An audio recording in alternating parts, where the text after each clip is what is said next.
Hello, we're here with part one now. I'm going to attempt to paint the rooftop of this terrain piece. Now, what I find always helps with having a significant project is that I want to have a bit of an understanding of how I want to approach it and in what order. So I've had a bit of a think about how I want this to look, or the building overall. And I think that we're going to go with like terracotta tiles, oak style wood, so like a lighter wood color, bit of stone, and then some windows. And I'll probably say with like a similar stonework for multiple parts. I want to keep colors in a similar kind of family. So I don't want to do one type of wood, then one type of wood, and then one type of wood. I don't want to do one type of tiles, one type of tiles, and I want to do a different type of stone, different type of stone. I'm going to try and keep it somewhat homogeneous. And then the other part is just making sure that you have your area set up and ready to go. So I've changed out my palette. I've got whatever I might need close by, and it just really helps kind of streamline and speed up these processes. So I'm just going to get stuck into it. Got a little bit of a time lapse going off on the side here. The different.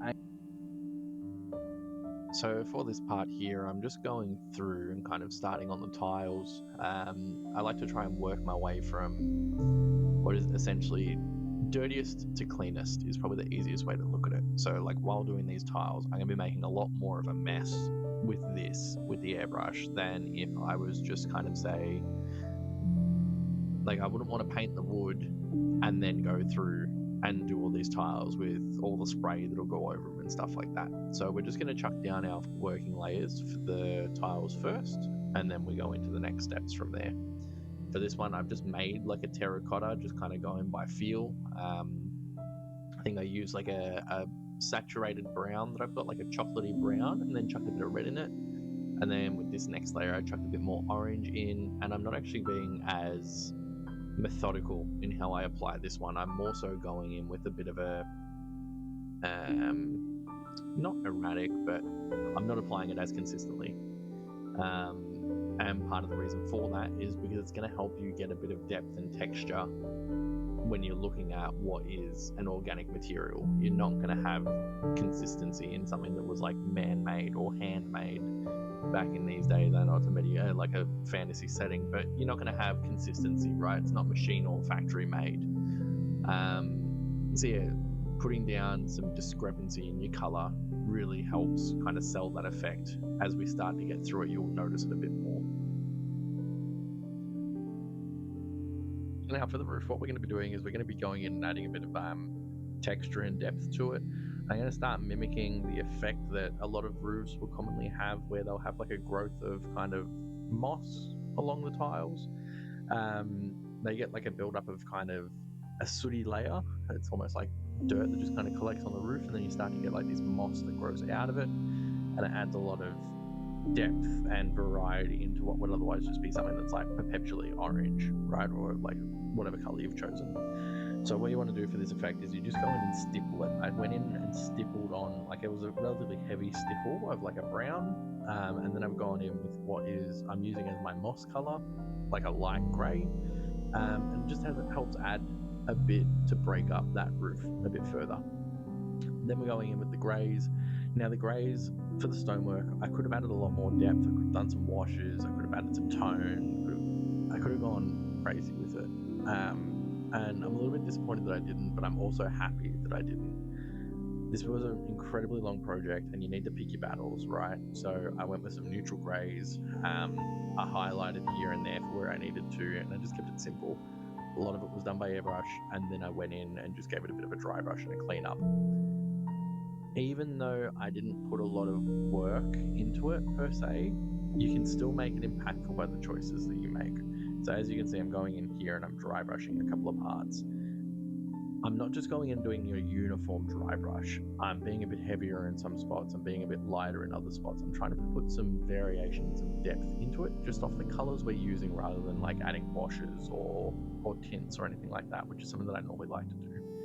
A friend of mine does this like really well, where he'll kind of glaze other tones in.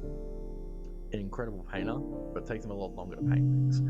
I'm on a time crunch. I wanted to get it done. I kept it simple. Now, with this part here, this is where I actually learnt shortly after. So while doing the wood, I learnt that I did want to change up how I did it. So that's the thing. Just because you do something on a big project doesn't mean you have to be stuck into it. As long as you can make the rest of it look similar, you're normally okay to kind of change things up a little bit. So what did I do wrong here? I started out too light, and then I decided that I wanted it to be a bit darker so I could put some more depth into it, which meant that I had to do a wash, which added a lot of time, used other resources like washes and inks and things. They're not cheap. You don't want to chuck it over a project that is this big. So yeah, I started too light. So on the, which you'll see in the next video, I started a bit darker and then went through with a dry brush. So what I end up doing here after I've done all of this kind of line work, I then go in again with a wash. I think I made it out of like a burnt umber ink. I wash it down, make it a bit darker, and then I dry brush it back up because I wanted some more depth. It looked a bit flat.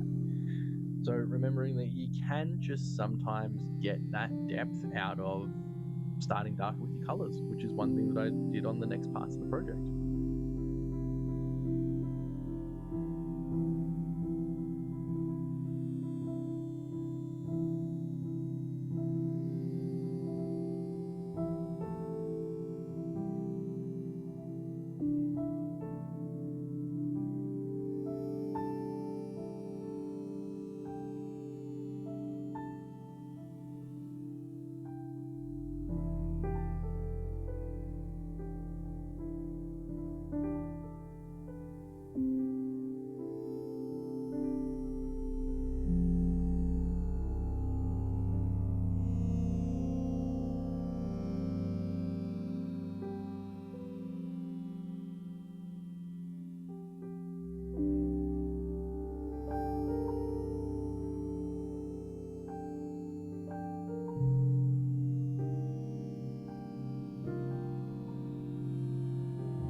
So we're starting to get into the tail end piece of this roof. Overall, I'm pretty happy with how it went. It was about 8 hours worth of work.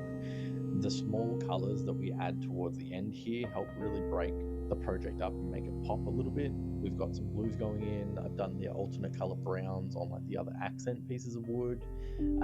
I do the planter boxes with all the leaves and stuff in them as well shortly. Yeah, these small colors that you add help break up the pieces and they add a bit more depth and interest to them. You'll see that a lot more as we go into the next piece, which is that gridded map, and has all kind of the internal components of what is essentially a bar.